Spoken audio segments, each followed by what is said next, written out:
partie maternité, là encore, je pense qu'on peut aider les chiennes avant la gestation, leur donner les meilleures chances possibles de bien procréer, on va dire.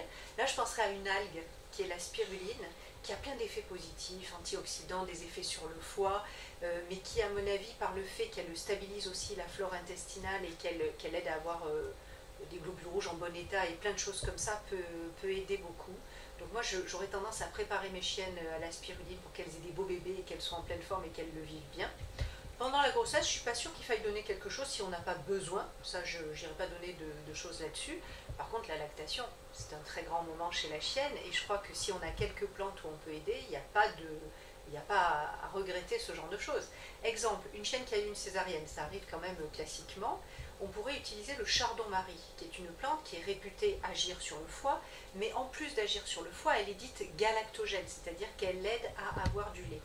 Et ça peut être intéressant. Une chienne qui a eu une césarienne, donc une anesthésie, on fait d'une pierre deux coups. On lui améliore son foie et en même temps, on l'aide à mieux allaiter.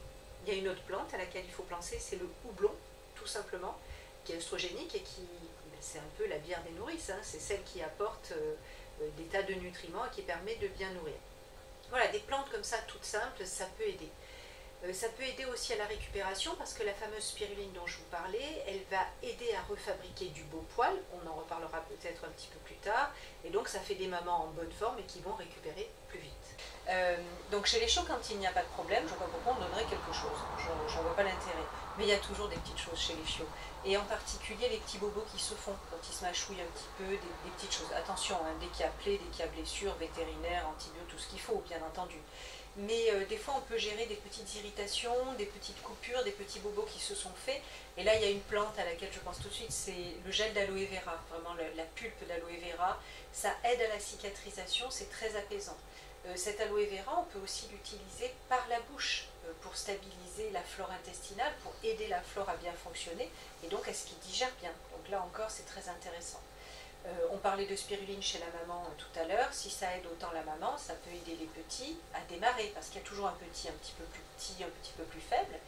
Et puis il y a une autre chose sur laquelle les plantes sont intéressantes chez les chiots, c'est que souvent il y a un petit peu de stress, il y a besoin d'apprendre des choses, et puis surtout quand on change de maison, on est un peu perturbé. Alors pourquoi ne pas leur avoir donné, il existe maintenant des petites friandises, parce que comme je vous le disais, il y a des labos qui s'intéressent à ça, sous forme de petites friandises avec des plantes à l'intérieur, qui rendent un peu plus serein, c'est pas un calmant, mais ça rend un petit peu plus apaisé. Et pourquoi ne pas leur donner pour quand ils rentrent dans leur nouvelle maison? Ça va être intéressant quand même.